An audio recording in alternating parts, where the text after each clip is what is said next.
For years, the German war machine, the Wehrmacht, had swept across Europe with frightening speed and efficiency. They believed in a concept known as Blitzkrieg, or lightning war, which had crushed Poland, humbled France, and cornered Britain. Adolf Hitler, the architect of this unstoppable force, held a deeply ingrained and dangerous conviction in the supremacy of his Aryan soldiers. His worldview was warped by racial ideology, leading him to tragically underestimate the resilience and capacity of his enemies, particularly those to the east. The Soviet Union, he believed, was a collection of racially inferior peoples, a brittle structure ready to collapse under the slightest pressure of German might. This arrogance was the central, fatal flaw in his planning for the monumental invasion codenamed Operation Barbarossa. Hitler dismissed the vastness of the Soviet territory and the sheer scale of the population as mere geographic obstacles, not as sources of untapped military strength. He and his high command had spent years cultivating an air of invincibility, both within the Reich and on the international stage, making any concept of failure utterly unthinkable. Their early successes in the summer of 1941 only seemed to reinforce this toxic cocktail of military genius and racial prejudice in the minds of the German leadership. The speed of the advance initially validated their beliefs, with millions of Soviet soldiers captured and vast swathes of territory gobbled up by the advancing army groups. Victory seemed not just inevitable but imminent, a matter of weeks, not months, as their mechanized columns raced toward the major strategic objectives. Hitler was obsessed with the idea that the entire campaign would be over before the onset of the brutal Russian winter could even become a factor. The psychological impact of this rapid, overwhelming dominance was a key element of the Blitzkrieg strategy designed to paralyze the enemy's will to fight. The sheer mass of the Soviet armies, however, proved to be far greater than German intelligence had initially calculated or chosen to believe. This was a campaign of entirely different proportions than the rapid defeats of Western European nations, but the Führer refused to see the difference. He viewed the Russian landscape as sparsely populated and the people as disorganized, a profound and ultimately catastrophic geopolitical miscalculation. The illusion of a quick, decisive victory persisted in Berlin even as the logistical challenges on the interminable Eastern Front began to mount exponentially. This deep-seated, ideological blindness created a military and political vacuum that was about to be filled by the Soviet Union's most hardened, unexpected, and prepared fighting force. The invasion of the Soviet Union began on June 22, 1941, launching with a surprise attack across a massive front spanning thousands of miles. The initial phase of Operation Barbarossa was, by any military measure, an astounding and terrifying success for the Wehrmacht. Three massive German army groups, North, Center, and South, thrust deep into Soviet territory, their goals being Leningrad, Moscow, and the rich agricultural lands of Ukraine. The German forces utilized their superior training, communication, and coordinated armor and air support to devastating effect against the unprepared Red Army. Stalin's refusal to believe the intelligence warnings of an impending attack resulted in the complete tactical surprise that the German planners had desperately needed.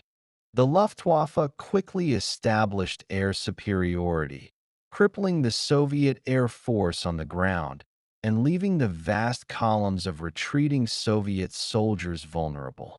Huge encirclement battles, or Kesselschlachten, were fought and won by the Germans, leading to the capture of millions of Red Army personnel. The sheer volume of prisoners and captured equipment seemed to confirm Hitler's belief that the Soviet defense was structurally unsound and on the verge of total collapse. Cities fell, supply lines were severed, and the map of Eastern Europe was rapidly redrawn with the German advance pushing toward the vital industrial and population centers. The German propaganda machine worked tirelessly to capitalize on this string of victories, broadcasting images of endless columns of defeated Soviet soldiers being marched into captivity. Morale within the Wehrmacht remained exceptionally high throughout the summer as the intoxicating promise of a complete and total victory remained within grasp. The generals themselves, despite some logistical concerns, were overwhelmingly confident that the objective of Moscow, the heart of the Soviet rail and political network, would be achieved swiftly. However, the rapid advance itself became a logistical nightmare, stretching the German supply lines to the breaking point as they moved further from their established bases in Poland. The wide gauge of the Russian railways meant all captured lines had to be painstakingly converted to the narrower European standard, causing debilitating delays in moving supplies forward. Despite the monumental losses, the Soviet forces did not dissolve, but merely retreated deeper into the vastness of their homeland, a tactic that stretched German resources. The intensity of the fighting meant that German losses, while smaller than Soviet losses, were still significant and difficult to replace due to the distance from the Reich. Crucially, the Germans failed to understand the enemy's depth, believing that once the initial forces were destroyed, there would be no more reserves to deploy. They drastically underestimated the Soviet capacity for industrial output relocation and the sheer, brutal determination of the Soviet command to continue the defense at all costs. This overconfidence, born of an uninterrupted stream of victories, left them dangerously unprepared for the true test that was waiting for them on the outskirts of the Soviet capital. As the calendar turned to October and November 1941, the German advance toward Moscow began to sputter and ultimately grind to a horrifying halt. The pleasant, dry weather that had aided the Blitzkrieg quickly gave way to the dreaded Russian elements, ushering in the season known as Rasputitsa, the mud season. Unpaved Russian roads turned into bottomless, sucking morasses of black earth, swallowing up tanks, trucks, and artillery pieces indiscriminately. The highly mechanized German army, dependent on movement, found its very core principle nullified by the simple, pervasive reality of deep mud. Supply vehicles became hopelessly bogged down, forcing soldiers to haul essential rations, ammunition, and fuel by hand through the soul-destroying mire. Following the mud, the first signs of the legendary Russian winter began to appear, initially a merciful hardening of the ground, quickly followed by bitter, sub-zero temperatures. The unprepared Wehrmacht suddenly faced a new, invisible enemy that proved far more lethal than any division the Red Army could muster on its own. German military doctrine had confidently predicted victory before winter, so no substantial cold weather gear had been issued to the vast majority of the forward operating troops. Soldiers in their standard field gray uniforms, designed for a temperate European climate, began to suffer crippling casualties from frostbite and exposure. Machine guns froze solid in their mounts. Engine oil turned into thick, unworkable sludge, and batteries lost their charge in the brutal, unforgiving cold. The very tools of the Blitzkrieg, the tanks and aircraft, became little more than a mobile, expensive coffins for their unfortunate crews. The German logistical system, already strained to the limit by the enormous distances, completely collapsed under the additional weight of the winter's demands. Food and ammunition deliveries were sporadic at best, and the desperately needed winter clothing, when it finally arrived, was often stuck thousands of miles behind the lines due to the railway bottlenecks. For the first time in the war, German soldiers found themselves fighting with their backs against the wall, not against an enemy, but against the forces of nature itself.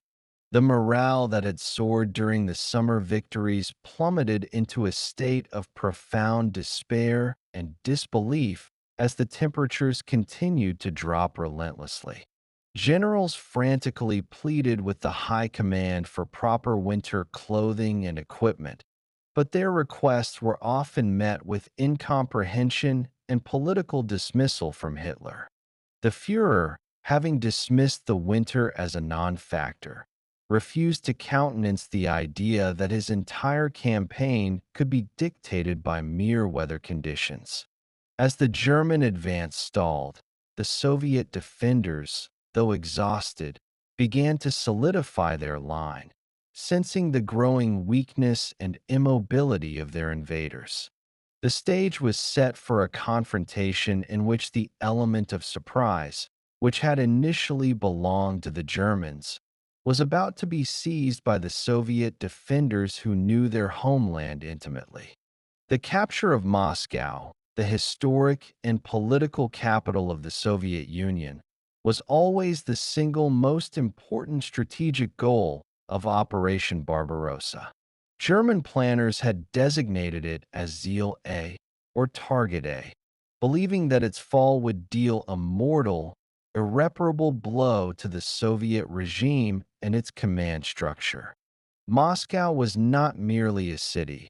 It was the nexus of the Soviet railway and road networks, the vast hub that controlled all traffic and logistical movements across the western part of the nation.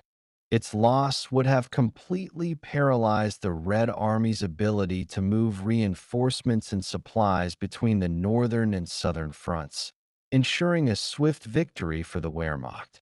Beyond its logistical importance, Moscow carried an immense symbolic weight as the seat of Soviet power, and Hitler believed its capture would break the will of the Russian people. The German Army Group Center, under the command of Field Marshal Fedor von Bock, was tasked with the final assault, codenamed Operation Typhoon. The push began in October 1941, initially overwhelming the Soviet defenses and creating a panic within the city that almost led to its total evacuation. Stalin famously chose to remain in the Kremlin, a defiant gesture that helped stabilize the situation and served as a powerful rallying cry for the defenders. During the darkest days of the assault, German forward reconnaissance units could actually see the spires of the Kremlin through their binoculars, tantalizingly close to their objective. They were literally within rifle range of the city limits, having pushed the defending Soviet forces back almost to the point of annihilation in a desperate final stand. The situation was so critical that the Soviet government had prepared for a total siege, setting up defense committees and mobilizing every available man and woman for the street fighting they expected.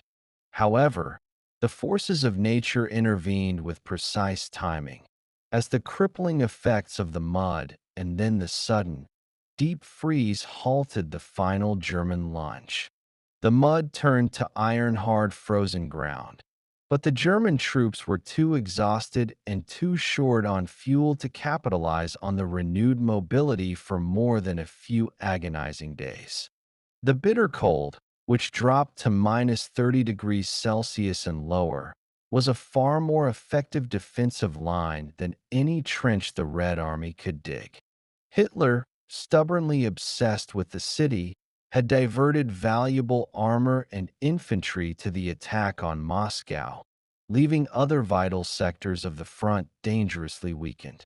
The entire fate of the campaign now hung precariously on whether the exhausted, freezing German soldiers could endure just a few more weeks of unimaginable hardship. They were physically broken and psychologically drained, fixated on the objective of the capital, but ultimately unable to cover the final, decisive kilometers. The Soviet defenders, though vastly outnumbered, held on grimly, knowing that every single hour they delayed the Germans bought more precious time for reinforcements to arrive. One of the most debilitating psychological failures of the German invasion was a deep-seated, institutionalized geographical and racial ignorance of the Soviet Union's full extent. For Hitler and many of his commanders, the idea of Siberia was a semi-mythical, frozen wasteland that existed only as a penal colony and a place of exile. They believed the population centers, and therefore the military potential, of the Soviet Union ended roughly at the Ural Mountains. The High Command mistakenly assumed that any forces drawn from the vast territories east of the Urals would be poorly trained, technologically primitive, and negligible in combat effectiveness. This deeply flawed assumption was rooted in the Nazi racial hierarchy, which dismissed all non-Germanic peoples of the East as Untermenschen or subhumans. The men of the far eastern Soviet territories, particularly the hardy inhabitants of Siberia, were thought of as a mere handful of exiles, certainly not an organized military reserve. German military intelligence paid little to no attention to the Soviet Union's capacity to draw trained, disciplined fighting formations from beyond the reach of the immediate battlefronts. They entirely missed the reality that the Soviet government, knowing the war was a fight for existence, had been quietly mobilizing men from all corners of the enormous nation.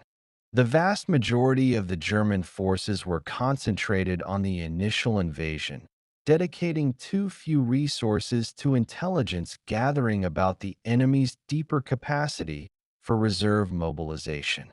This lack of foresight became a strategic disaster because the Soviet High Command, the Stavka, had meticulously planned for just such an eventuality. Stalin and his generals had been carefully holding back nearly 25 highly trained and well-equipped divisions, many of them composed of men from the harsh Siberian and Far Eastern military districts. Crucially, these Siberian troops were already accustomed to fighting and surviving in conditions of extreme cold that would paralyze a European army. They were equipped with specialized winter gear, trained to maintain and fire weapons in sub-zero temperatures, and mentally prepared for a brutal, protracted fight. The German overconfidence and racial contempt created a blind spot that prevented them from seeing the most critical factor in the defense of Moscow. They could see the Red Army units directly in front of them, but they had absolutely no conception of the immense, cold weather shockwave that was about to hit their overextended flanks. Hitler's inability to comprehend the total war capacity of the Soviet state meant he never seriously considered the full depth of their strategic reserve.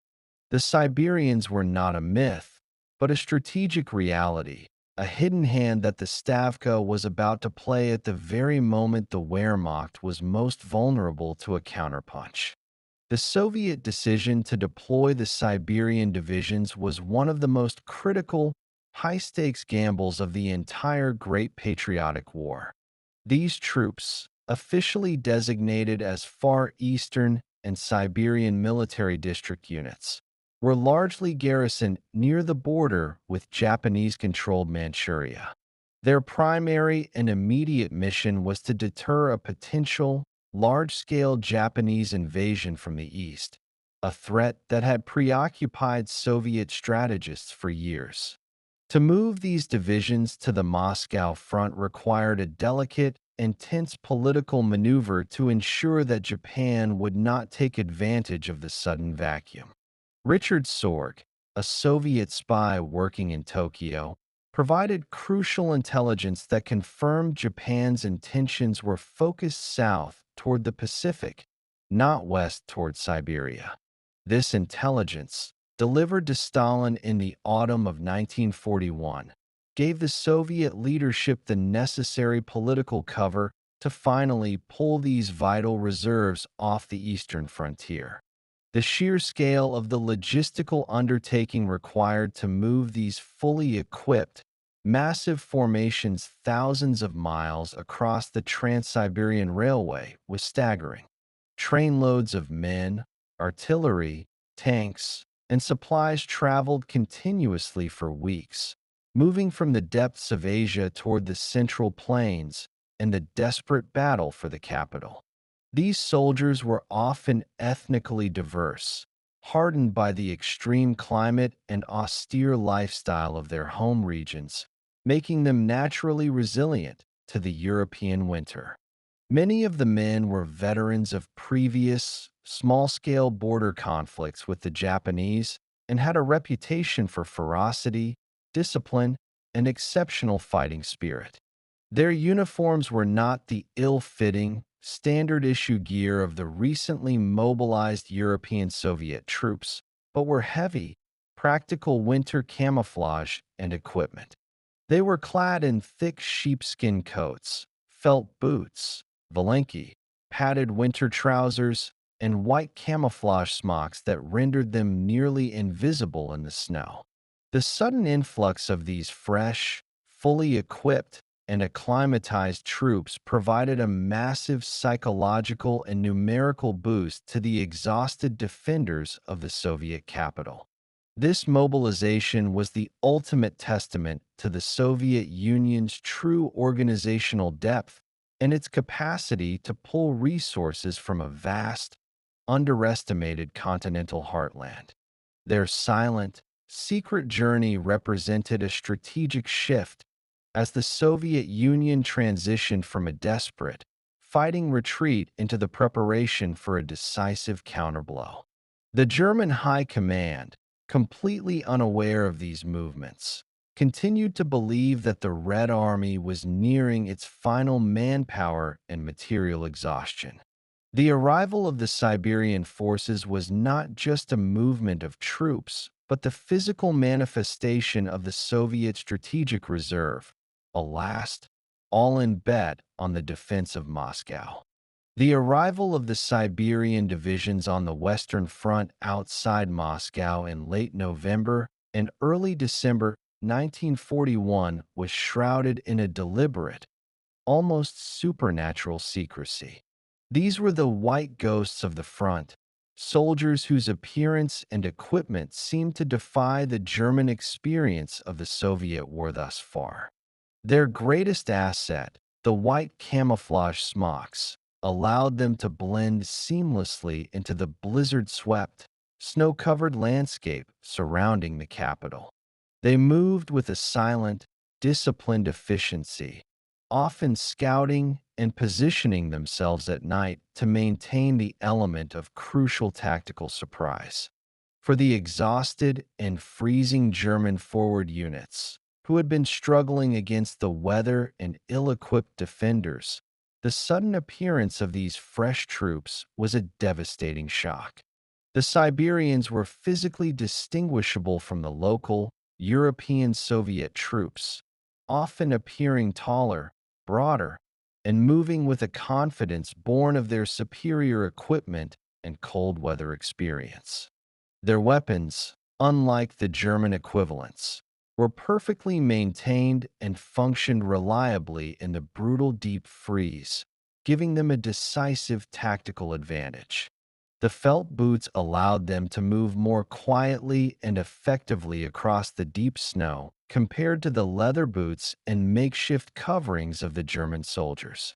The Siberians brought with them specialized equipment, including ski battalions that could rapidly traverse the snow-clogged forests and bypass immobile German strongpoints. This mobility in the extreme winter weather allowed them to strike German flanks and rear areas with unexpected speed and ferocity, creating chaos and confusion. The psychological impact on the German troops was immense, as they had been told for months that the Soviet reserves were exhausted and the war was almost won. To suddenly face well-fed, well-equipped, and cold weather-adapted soldiers who appeared out of the snow like wraiths completely shattered their already fragile morale. The Germans were not just fighting a new, fresh enemy. They were fighting an enemy that seemed to have the very winter itself as an ally and weapon.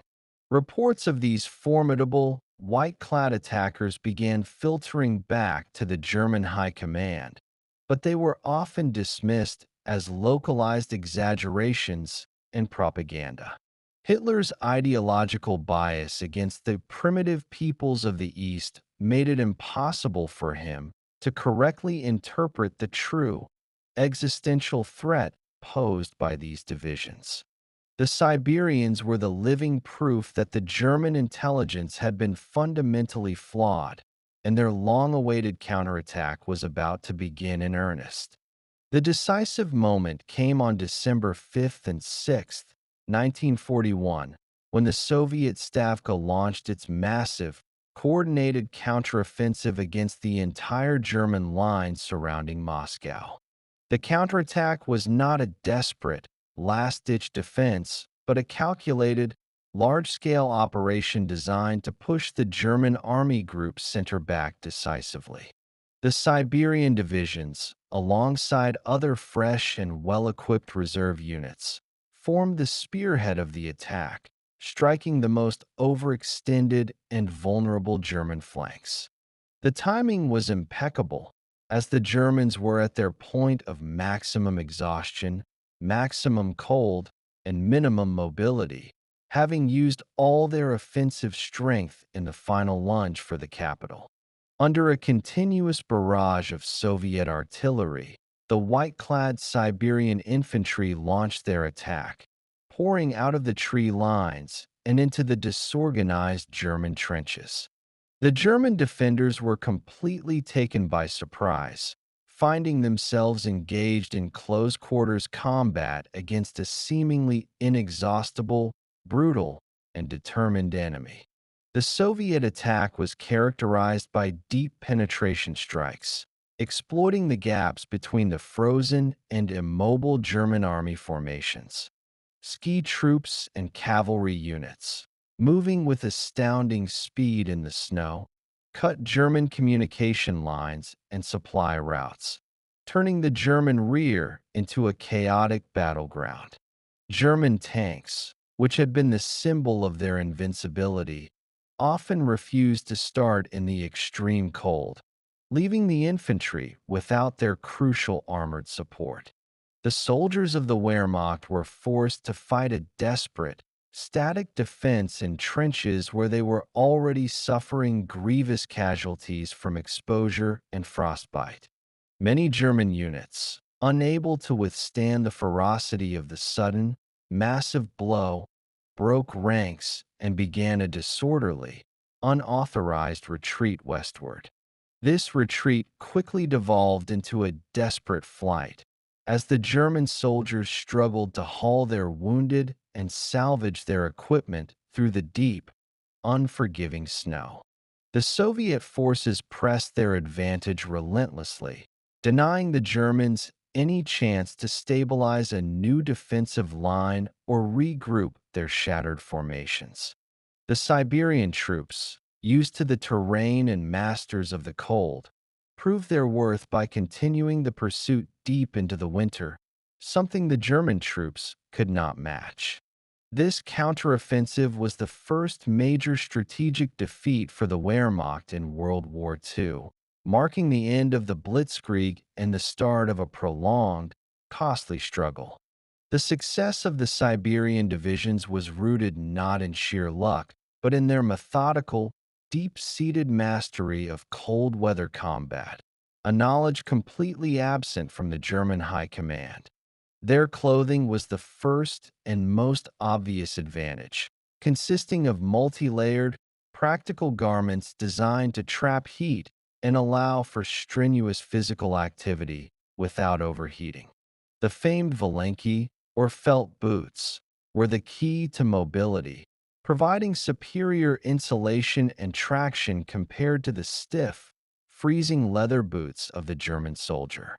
White camouflage smocks were worn over the standard greatcoats, providing perfect concealment in the vast, open, snow-covered landscape surrounding Moscow. In terms of equipment, the Siberian units had superior lubricants and specialized fuels for their tanks and trucks, allowing their engines to start in the paralyzing sub-zero temperatures. Soviet weapons like the Degtyaryov machine gun and the PPSH-41 submachine gun were robust and less prone to jamming in the cold compared to their finely machined German counterparts. The ability to keep weapons functioning was a tactical game changer, ensuring that the Siberian soldiers could maintain a high rate of fire when the German troops were struggling with frozen mechanisms. Furthermore, the Siberian troops were mentally conditioned to the cold, understanding the subtle signs of frostbite and the necessity of constant movement to maintain body temperature. They were expert in digging practical, insulated field shelters and using snow as a protective and insulating barrier, skills that saved countless lives during the exposed fighting. The deployment of ski troops was a masterstroke of winter tactics, transforming the snow-clogged forests into highways for rapid Soviet movement and flanking maneuvers. These ski battalions, trained to move silently and swiftly, often appeared behind the German lines, hitting supply depots and headquarters with terrifying, unexpected precision. The German response to the cold was chaotic and reactive, resorting to burning furniture, cutting corners on supply routes, and suffering devastating losses from non-combat injuries. The contrast was stark.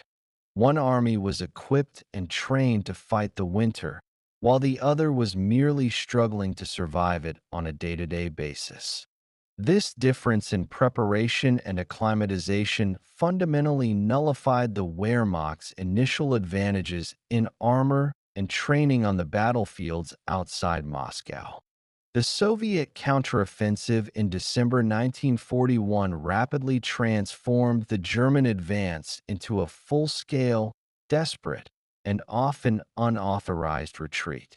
The line that had been so confidently pushed to the very gates of Moscow suddenly cracked and began to splinter under the relentless pressure of the Siberian divisions. Hitler's initial, fanatical order was for the Wehrmacht to hold ground at all costs, a directive that proved completely unrealistic in the face of the Soviet assault and the paralyzing cold. The German soldiers, already physically and mentally exhausted, were often forced to abandon their heavy equipment, including tanks, artillery, and essential vehicles, which were frozen solid in the snow. The retreat became a race for survival as entire German divisions, cut off from their supply lines, struggled to find food, shelter, and medical attention in the unforgiving landscape. The Soviet pursuit was close and brutal, with ski troops harrying the retreating columns, turning every town and crossroads into a bloody, desperate skirmish. The Germans' biggest weakness, their dependence on mechanized supply, became their ultimate undoing as the snow made road and rail transport a nightmare. Reports of entire German units succumbing to frostbite and exposure, with thousands of casualties who never saw a Soviet bullet, shocked the high command. General Heinz Guderian, commander of the 2nd Panzer Army, famously defied Hitler's direct order to stand fast, recognizing that a retreat was the only way to save his army from total annihilation. This act of insubordination, repeated by other field commanders, was a clear sign that the Führer's direct command was losing its grip on the brutal reality of the Eastern Front. The German Army Group Center was pushed back hundreds of kilometers from Moscow, losing all the ground they had gained during the bloody and costly summer and autumn campaigns. The counteroffensive successfully relieved the direct threat to the Soviet capital, securing Moscow and preserving the Soviet Union's central command structure. For the ordinary German soldier, the winter of 1941 to 42 became a horrifying, unforgettable nightmare, replacing the dream of quick victory with the cold, hard reality of a protracted continental war. The myth of German invincibility was unequivocally broken on the snowy fields surrounding Moscow, signaling a turning point that reverberated across all theaters of the war. The defeat at the gates of Moscow in the winter of 1941 was a devastating and personally humiliating blow to Adolf Hitler's ego and military reputation. He could not, and would not, accept that his strategic genius had been flawed or that the Soviet army had possessed the capacity for such a massive, effective counterattack. Hitler immediately blamed his field marshals, whom he accused of cowardice, lack of will, and failing to execute his orders to hold every inch of conquered territory. In a dramatic and sweeping move, he fired numerous high-ranking officers, including General Guderian and Field Marshal von Bock, replacing them with more pliable commanders. Crucially, in a moment of delusional military overconfidence, Hitler dismissed Field Marshal Walther von Brauchitsch and assumed personal direct command of the entire German army, the Oberkommando des Heeres. This decision was a catastrophic error, removing the last vestiges of objective, professional military advice from the strategic decision-making process of the Wehrmacht. He was now fully responsible for all operational and tactical decisions, often making choices based on political or ideological stubbornness rather than military necessity. The realization that the Blitzkrieg had failed and that Germany was now locked into a long, brutal, and costly war of attrition on two fronts was a bitter truth he refused to acknowledge. The existence of the Siberian divisions, soldiers he had dismissed as a myth, was a physical manifestation of his profound underestimation of the Soviet will and resourcefulness. His racial ideology had blinded him to the full military capacity of the nation he sought to conquer and enslave, a failure that cost the German army hundreds of thousands of men. The reports of extreme cold, which he had dismissed as a minor inconvenience, now had to be absorbed as the primary cause of his army's immobility and massive casualty rates. Hitler's response was to double down on his ideological obsessions, pushing the German war machine into even more ruinous campaigns in the following year, most famously toward Stalingrad. The Führer's command style became increasingly erratic, defined by an inability to accept retreat or any counsel that contradicted his own preconceived notions of victory. The loss of Moscow was not just a geographic setback. It was the psychological and strategic turning point that marked the beginning of the end for the Nazi regime's grand ambitions in the East. The Battle of Moscow and the intervention of the Siberian division stand as one of the most critical and underappreciated turning points of World War II. This decisive Soviet victory was the first time that the seemingly unstoppable German war machine had been strategically halted, reversed, and severely beaten. It shattered the myth of Blitzkrieg invincibility, signaling to the world and, more importantly, to the Soviet people that the Nazis could be defeated on the battlefield.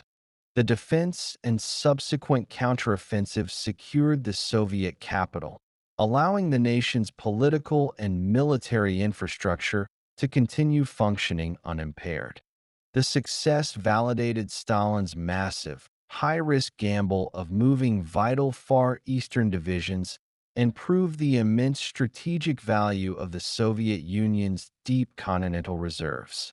Crucially, the sheer scale of the German casualties and equipment losses in the winter of 1941 to 42 was irreplaceable, permanently weakening the Wehrmacht for all future campaigns. Germany was forced to fight a two-front war for the remainder of the conflict, a scenario their military doctrine had always warned against as a recipe for ultimate defeat. The battle irrevocably changed the nature of the war in the East, transforming it from a rapid German offensive into a brutal, protracted, and mutual struggle for survival. The Siberians, the White Ghosts, earned a legendary reputation for their ferocity and cold weather mastery, becoming a symbol of the Soviet Union's ultimate, stubborn resilience. Their legacy is a testament to the fatal arrogance of the German high command, whose ideological and racial blindness prevented them from accurately assessing the strength of their enemy. Had Moscow fallen in 1941, the course of the war would have been drastically altered, potentially freeing up German forces to solidify their control of the rest of Europe. The defense was ultimately a victory of acclimatization, preparation, and sheer, bloody-minded human endurance over a technologically superior but strategically overextended invader. The snowy fields outside Moscow became the graveyard of the Blitzkrieg and the place where the true, grinding nature of the Eastern Front was finally, definitively established.